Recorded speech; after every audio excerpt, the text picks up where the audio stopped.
Howdy. Welcome back to One Rental at a Time. Every now and then, will say something I think people don't agree with. Yeah. And I want to present this to you, Zuber, and Lumberjack Landlord, to see what your cold reaction is. And then see if I do have a contrarian view. I still watch Bigger Pockets. I'm really a fan of the Rookie Show because it's those new starting people, right? I'm a teaching assistant for their boot camps, and I like the people who are just getting on it because, just like out of One Rental at a Time, once you get to 4, now you can sit back and go, okay, do I like this? Is this just going to add to my retirement, or do I now want to go to maybe 10 or 100, right? What path am I going to choose? And I'm a David Green fan. It's just, for me, it's super rare to find a cop who could be articulate, and the way he could speak 3 sentences ahead of the words that are coming out of his mouth with intelligence. I'm a fan of everything he does. So I saw the video title this morning, and it's one of those videos where people come on and leave a video question, and then they play the video, then they answer it, and then they play a video. So it's not a one long interview like most of their stuff is. One of the questions was the title of the video. When is it okay to buy a property that loses $600 to $800 a month? Right. So that's why I thought I would bring this up, because since I watched the content, I know that if somebody looked at that and saw the title, we could make content of, well, don't listen to those guys. They're saying don't do this. It's never makes sense to buy a property that loses money. And so they were answering a question from a person going, hey, I've got a property. It loses somewhere between $600 and $800 a month. Here's where it's at. It's in some place that is a strong market where rents are going up, where there's been a lot of appreciation. And they kind of gave it they gave every answer I would have, except for one small thing I think that they were missing. But if somebody comes to you with a question and says, oh, hey, you guys do this, you guys have rentals, when is it okay to buy a property that loses $600 to $800 a month? So I want to make sure I hear this right. So in this example, they're actually not buying it; they own it. They already have. They just bought it. Oh, they just bought it. Oh, God. So obviously, the only picture in my first book, One Rental at a Time, is an alligator eating bags full of money. I shared a very personal story of an executive who decided to buy several properties that accumulated to $1,000 a month, and we all know how that ended horribly. I think it is a disaster for most people to buy a property on purpose that loses $600 to $800 a month. If I wanted to buy a property that lost $600 or $800 a month, and I had a plan, and there was some value add that I was doing that would turn that around, I could get away with that, right? With the portfolio that we have. But if this is your first purchase, it's a rental, it's in another location, and what you just told me is you're betting on appreciation, that's a disaster waiting to happen. Now, it might work out.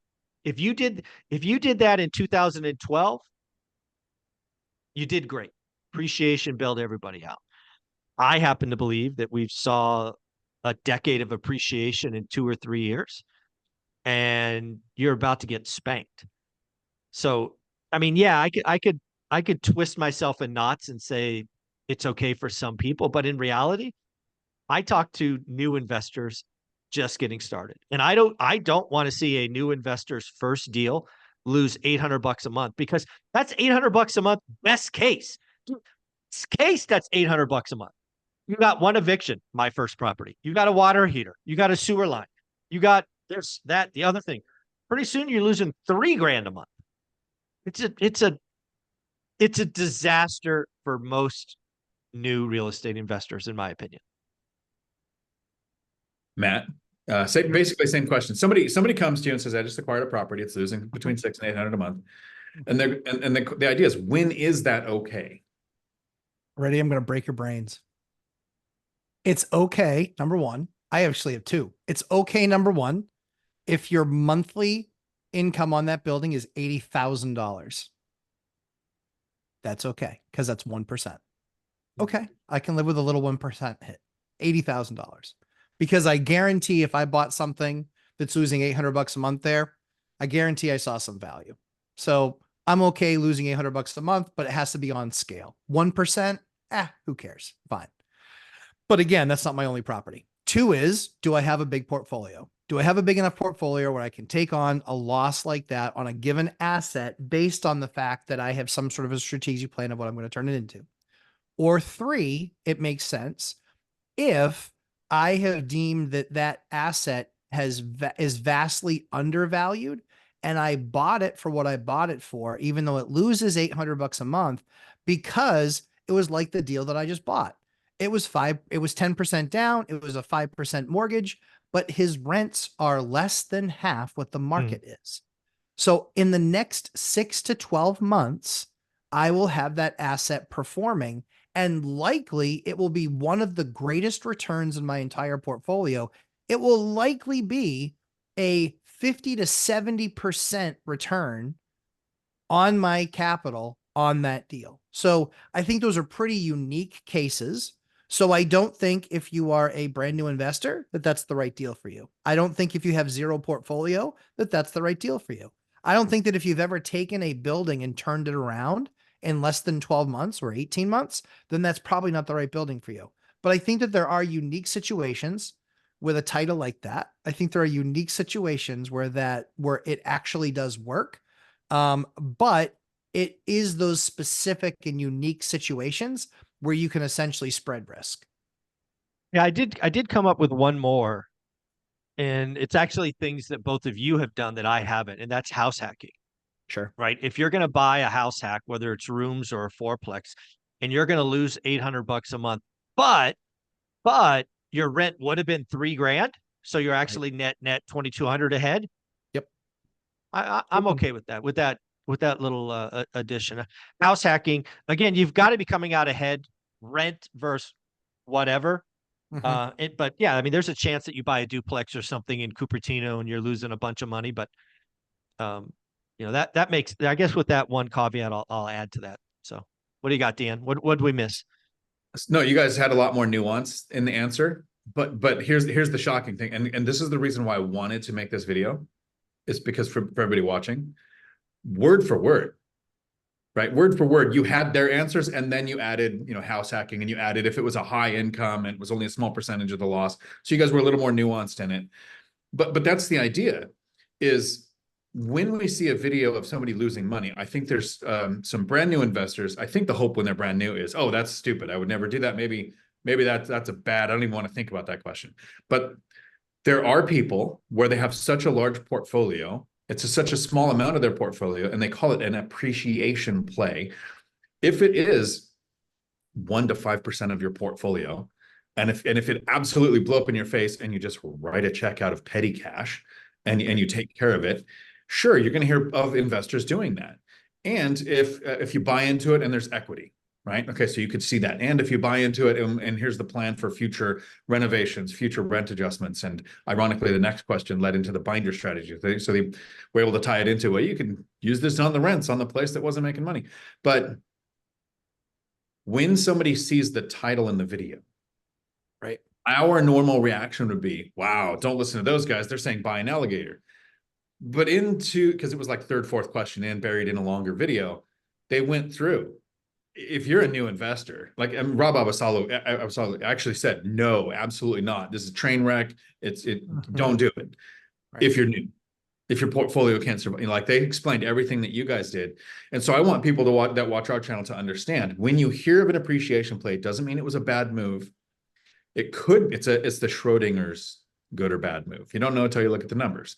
And if it is a small appreciation play based on all these other factors that you don't see when they just talk numbers when they first buy it, that doesn't mean the people that we're helping, who are generally in their first -2 to 10 years of their journey of acquiring some properties, we don't look at alligators. We don't want negative cash flow properties. It's way later down the road. I'm not even at the position where, even being fully financially free, retired, I wouldn't buy an alligator, because I don't want to do the things like Matt, full renovation, fight the city, go to more town halls now that you're retired than you did in the decade before. No thanks. But there are times it makes sense. So when you hear somebody else did it, because we'll hear somebody did a successful flip, a successful burr, a successful wholesale, and we're like, oh, what's that like? Or they did storage. Alligators, no, it's a different situation that you need to be in for that to make sense.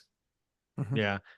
I just, my biggest fear when we have these conversations, because again, let's be clear, I live in one of the fastest appreciating markets, right? Silicon Valley. And I haven't found cash flow in Silicon Valley since 2002. I don't think it exists, right? It just doesn't exist unless you're paying cash. But this idea of losing $800 a month and being okay is very much, very, very common in the Valley. And it drives me crazy because it's basically permission to be lazy. And again, I'm talking about brand new investors, tech workers, sales guys, engineers, probably have 6-figure RSU grants just sitting there, not doing anything. And they say all the time, it's my tuition. Like, you're losing $1,000 a month as your tuition. Yeah. Okay. You've been bailed out for a decade, but damn, I knew a guy it was worth $10 million that, had a 50K loss and lost everything right when the world came to an end. Yeah. To me, this question just really rubs me the wrong way because it feels like permission not to do the work, and that I can't accept that. That's my bugaboo. That's why when I see this question, I hope people take the time to look at the nuance of it. Yeah, absolutely. Because it wasn't, is it okay to buy a property that loses $600 to $800? It was phrased, when is it? Because there are those times where it makes sense. And the large enough portfolio making the play where it's a small enough aspect of your overall that it makes sense. And I want people to separate those clearly in their head. Yeah, that is not the start of a new investor, right? Not the start. Matt, where can they find you? Lumberjack Landlord on YouTube and Instagram, 11:30 a.m. Eastern times. We do our live streams. How long are they going these days? 90 minutes, because I have a class right at 1 o'clock. We got a boot camp right after. So I do 2.5 hours of boot camp on Sundays, 2.5 hours of boot camp on Saturdays, and I do a live stream for 90 minutes on Sunday. Oh, that's amazing. Always giving. You're amazing. Dion, where can they find you?